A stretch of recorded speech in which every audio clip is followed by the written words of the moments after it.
Welcome to Slow Home. Too many people live in badly designed houses, and we want to change that. This is day 90 of the Slow Home Project, and we need you to join us in our quest to evaluate the design quality of houses in 9 North American cities in 9 months.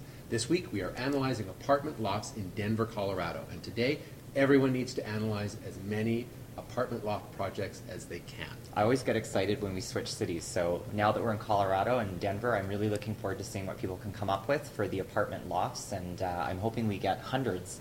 We had, usually on the Mondays, we get at least 100 posts. Well, about 150, actually. Yeah, so I'd like to see if we can do that or exceed it. Exactly, and it's also, I think, important to mark the anniversary. It's day 90. We've I been know. doing this for 3 months. It's a big deal. We're 1/3 of the way through. Wow. I know, I'm surprised it's gone a little quickly. I know. Another level, not at all. So for your viewing pleasure, while you are out analyzing floor plans and posting them to the site, and hopefully it's all working seamlessly in our new format, with our technology, we're going to be doing our own analysis using the Slow Home test.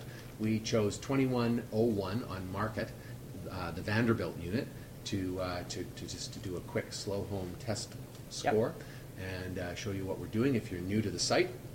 It's a 1,525 square foot unit.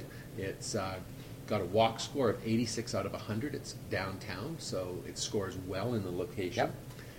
And in terms of the environmental performance, it doesn't really state anything explicitly, although it is a reuse. Renovation. Yep. That's right, an addition to an existing 1920s food warehouse. So I think that we should probably give it those points. I agree. For that.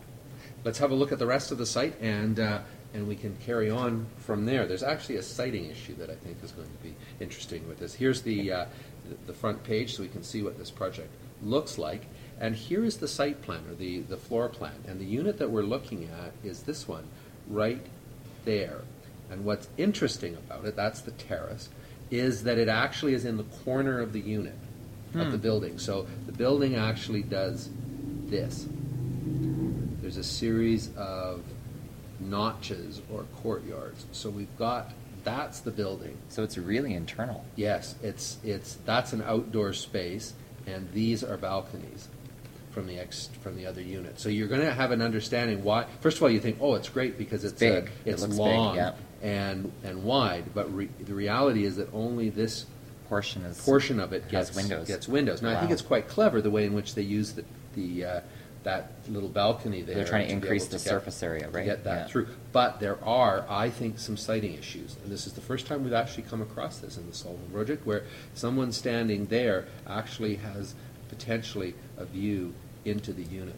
Huh. So I would say that this will not get the siting points on the Slow Home test for that very reason. Yeah, it's unusual to have such an internal. I'm interested to see the floor plan, see what that looks Should like. also note that this is actually a rental building. It's not a purchase, and the Slow Home test and all of this can work equally well for rental units as well as for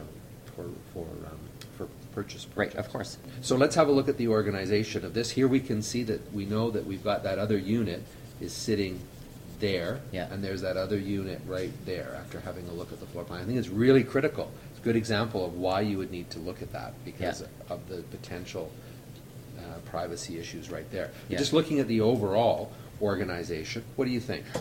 Well, it's a problem because what you've got is you've got the 2 blocks of bedrooms split, and the circulation is actually going to be through your main living space because you have to get into those doors, and there's a lot of circulation through the center of the unit. Right, so, which really makes that space not particularly useful, right? So you've got this deep space back here, which is where you're going to have to be pretty much forced to put your furniture, and yet it's so far away from. And your dining room is going to have to be over by that door to the utility room. If you think about where you're actually going to place that's pretty stuff, narrow right? too. Yeah, so there seems to be a lot of wasted space right there. It's interesting because at first glance you go, "Oh, that's not a bad." Yeah, well, the proportion of the spaces look reasonable, right? Like the bedroom sizes and stuff look reasonable, but when you actually look at how you're going to move through the unit on a daily basis, it's not. So we're not going to give it points for organization. I don't think so. No, I agree. Entry.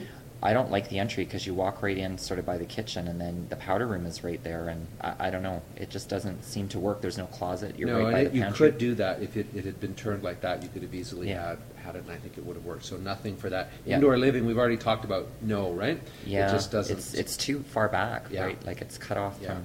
You can't really get at that space.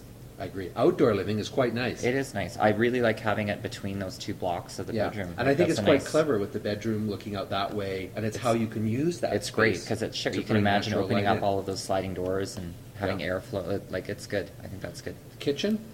I don't think the kitchen's so bad. I just No. wish they would have rotated the island 90 degrees because it really irritates me that it's there. Like, I don't know. It just... Well, that's a good point. Look at just watch everybody by doing that. What Matthew just suggested. See how that clarifies the circulation into the utility room, and it makes that utility part of the kitchen. Yeah. You can then start to think about how the dining room would go out there. Still not great, but you might be able to rethink that.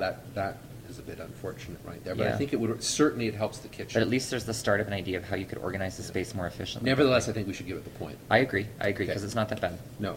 All right, dining. Well, I don't like the dining space because it's not clear where you would put the table, and there's not really a focus. We've talked about that a lot in the slow home with the slow home viewers. Is that the dining table really needs something to sort of square off against, either a window, a wall, something to give it a bit of presence, right? Yeah. And it's too ambiguous here. It is. It is. I mean, I think if I was living there, I'd probably put my dining room there. Yeah, because the proportion there looks. And maybe have a bookcase or something. Yeah, like that's that. actually Something not a that bad idea. Would do something both as study / but then of course. But I think they there's want no the place to dining sit room down. like where we talked Yeah, about no, it they- before. yeah, no, that's where and they're that's talking kind of, about it. and that just doesn't make a lot of sense. No. Okay, so no points for the dining room. Yeah. Bedrooms. Well, I think they're good. Yeah, I mean, I the agree. size is good. I like their relationship to the deck. I think they make sense. I mean, I don't like how you get into them, but that's an organizational issue. But in terms of the actual bedrooms themselves, I think they're good. Yep. Bathrooms. I think they're fine. Again, I mean, this isn't maybe in the best location, right opposite the kitchen there, but I don't think that should count against it. No, I think it's okay. And it's interesting, it actually has more counter space than a lot of those single-family houses that we've been looking at Yep. last week and the week before. Yep. Study, There is no study, so that's fine. let's give it the point. yeah. Laundry, Well, it's got a laundry room, and which is pretty good. Yeah, it is good. The size of it's good. yeah. And then the parking, I'm assuming because it's a multifamily project Yep. that the parking is good. So it got a 13 out of 20, moderately slow. Right at the Largely- end of moderately slow. Yeah, like- right, just nudging Yeah. over, largely because I think of the environmental performance and the the location, yeah, because you score high Because points it for didn't that. do very well in the siting and organization of that. Anyways, that's how it works. I hope if you're new to the site, that you'll go off and start analyzing floor plans on your own, analyze your own house, and for those of you that are regularly helping us out, go out there and find some more plans. Yeah, post them all. See you tomorrow.